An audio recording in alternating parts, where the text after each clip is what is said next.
Hi, Rick here. Having recently done a video on the alternate universes of Star Trek, as well as interphasic space, the realm that lies in between them, I was given the idea to do a similar video on the Doctor Who multiverse. The multi-Whoniverse says. Well, Doctor Who's played around with the subject of alternate planes of existence and established a couple first-hand within the confines of the TV show, with several others mentioned from outside sources like audiobooks and comics. But with all that time travel involved in the series, Who is more often than not creating alternate timelines rather than parallel existences? So first, a distinction. An alternate timeline is where the timeline is modified and events then progress down a different path than they could have. Sometimes these alterations are rectified and the original timeline restored, making a what-if scenario of sorts. Other times, these alterations are not rectified and everything changes, permanently altering what we perceive as normal from then onwards.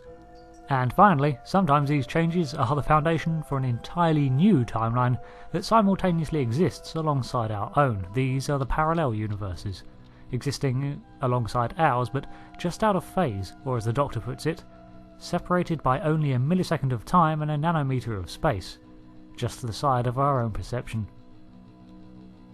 Our realm is known as normal space, end space, or the home dimension.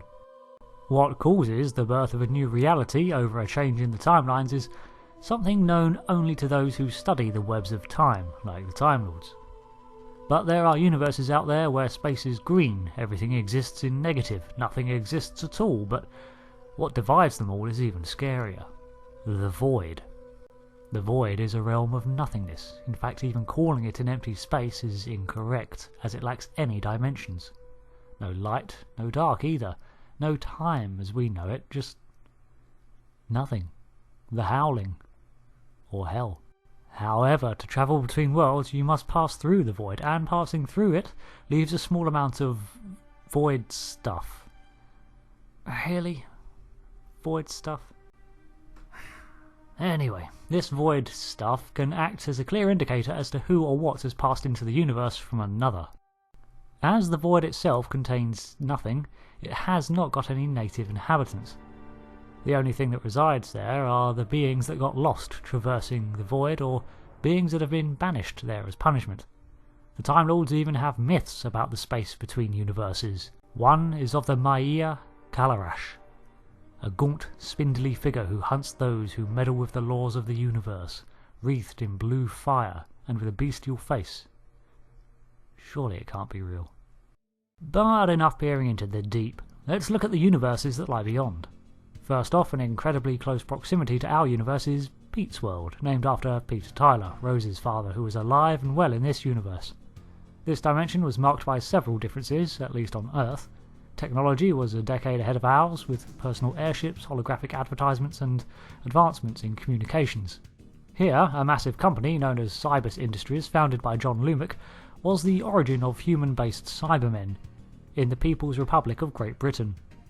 Across the pond is the unified South American states and many other political and technological changes. The Cybermen of this world eventually invaded the End Space through cracks in reality left by a void ship. The opposite of End Space is the Exospace, or E-Space. In this universe, Gallifrey doesn't exist as we know it, but instead the planet Alzarius, from which Adric originates.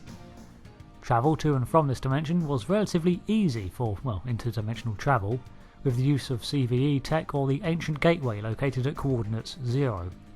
The unique properties of this universe meant that navigational coordinates from machines native to our universe are all inverted.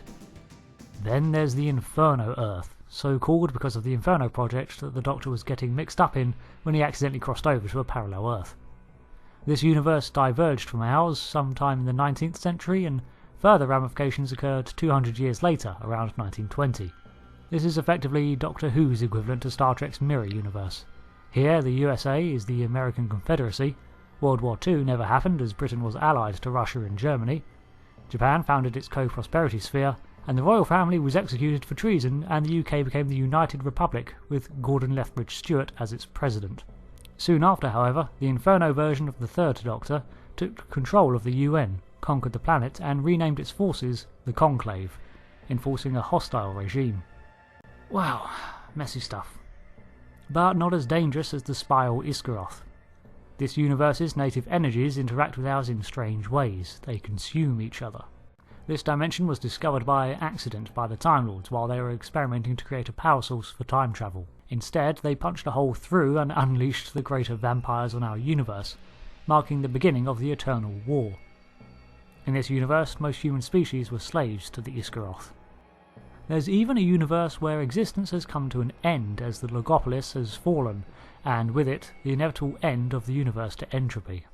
Arthur's world was a world where humanity had adopted magic alongside science and developed into a pseudo-medieval society where both existed. That sounds pretty cool. Saraquazel was a powerful entity from the universe after ours, so not quite a parallel universe, more of a direct successor, and likewise there are beings in our realm that came from the time before. And finally there's the Sixfold Realm, a dimension of energies left over from the universe before ours, and home to powerful godlike beings such as the Guardians of Time.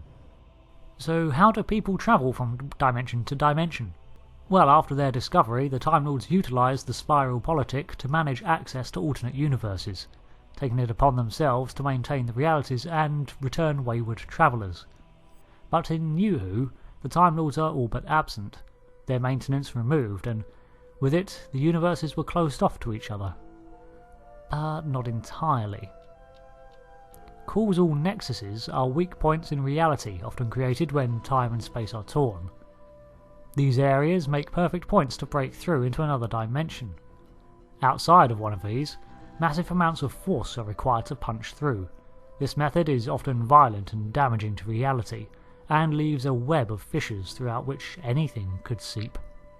There are, of course, a number of smaller pocket universes and dimensions, but these are even more numerous, and possess a lot of the same properties, but they can also be incredibly varied. In general though, pocket universes are much easier to access than an entire new parallel dimension. So these are some of the bigger alternate universes, and as we can see they vary from having some slight differences to the very laws of the universe being incompatible with our own. I hope you enjoyed this video, and if you want to, leave a comment because I'm curious. Would you like to see more parallel universe stories in Who? Or would you prefer it stick to time travel? Also, of course, I use your comments as inspiration for other videos, so thank you for the help. And thanks again for watching. Until next time, goodbye.